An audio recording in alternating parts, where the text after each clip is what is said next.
Dr. ensonga ya USA ne Venezuela ndooza naye ekyali waggulu. Sabbiiti ewedde ebyaliwo ffena twabitegeera naye ate amaloboozi mangi agavuddeyo.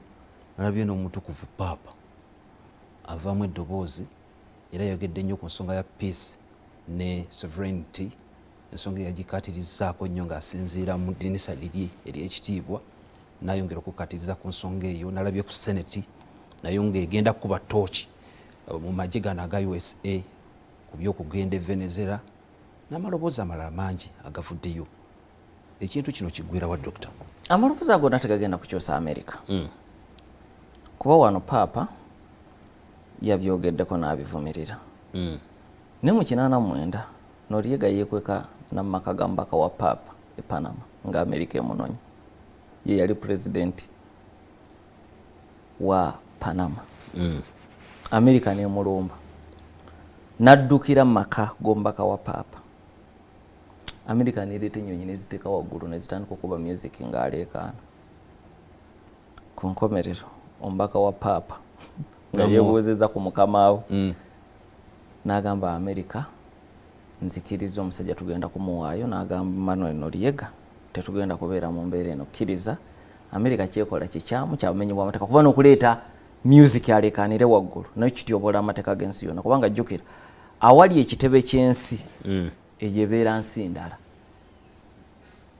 Ensambi awali ekitebe kya Amerika mu mateeka g'ensi yonna ey'Amerika. Uganda teyinza kumala gayingizaawo poliisi ne bwe wabeerayo gwe muteebereza nti azeeza omusango. Kati jjukira omubaka wa Paapa naye aba ambasada awedde emirimu kuba akiikirira nsi Vatican. Kati okuteeka waggulu music okyankalanye emirembe gye, baagaana ekyokuyingira okumugjayo ku mpaka. Tujja mubawo naye ne bagala tujja ku obulamu kubufuula buzibu. Ku nkomerero omubaka wa Paapa nakkiriza Noriega ne bamutwala mu Amerika ne bamusiba, kibonerezo bamusalira kusibwa bulamu bwe bwonna.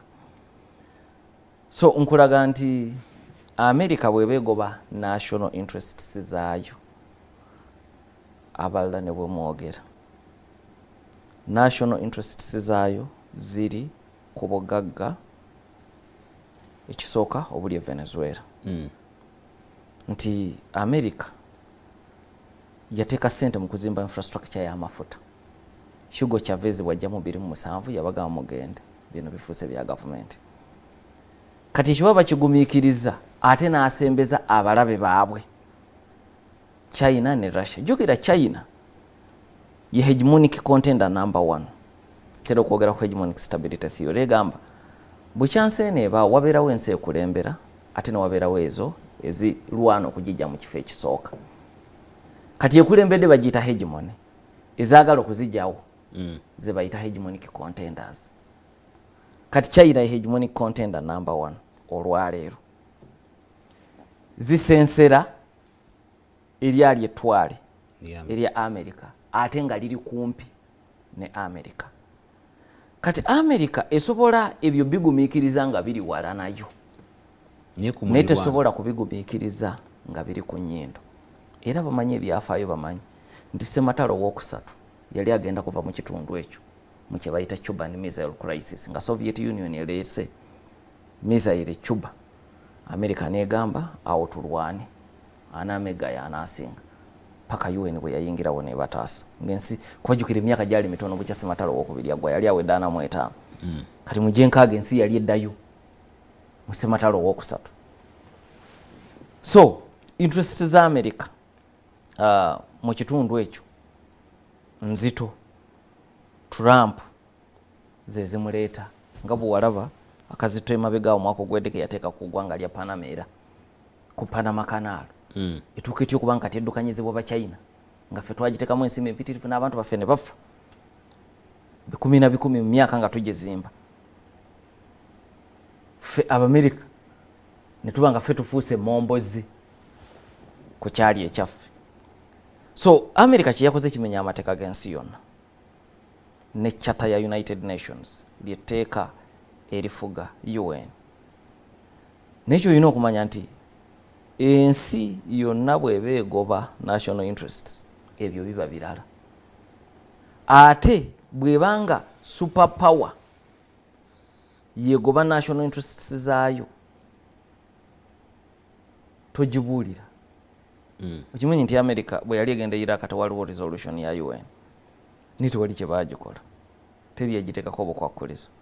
Russia ng'egoba national interests zaayo yajja e Ukraine nga Putin akugambye nti this is an existential threat, ate nga mutuufu toyinza kuba na mulabewo NATO ng'akusemberedde mu nsi gy'ogabana nayo ensalo ya kilomita 2,000. Naye bwe yajja okutaasa national interests ze obukwakkulizo bwe bamutaddeko tetububala mu myaka gino 4 egy'olutalo. Naye America teri yamuteekako ng'agenda e Iraq, era tewali yamutaddeko ku kyakoze Venezuela, era tewali yabumuteekako ku kye Panama.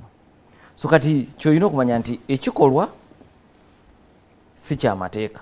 Waliwo gwe nalabye nga wandika ku mutimbagano nti kirabika international relations essomo terikyayina makulu kubanga lye lyogera ku sovereignty. Nsonga nga zino. Kati mu kumuddamu namulaze nti alabika yatategeera international relations. International relations ayogera ku sovereignty naye era yayogera ne ku hegemonic stability theory. So applicability mu mbeera eno yalimu concepts nga realism ne idealism. Nti sovereignty as a concept is ideal. Bwekiri is ideal. Nti ensi yetengeredde tewali asaanya kugiyingirira ekyo kye twagala. Naye ensi endala bwesanga ng'ekosebwa kikula ki Uganda enfunda ziwero ogisanze ng'eyingidde Congo. Yadde Congo is a sovereign state. Kubanga Uganda egoba national interests zaayo. So sovereignty is a good concept but it's idealistic. Hegemonic stability ga ensi bweba egoba naddala kirimaanyi ng'egoba interests zaayo. Ebya sovereignty tebiriiwo kati ekyo bayita political realism.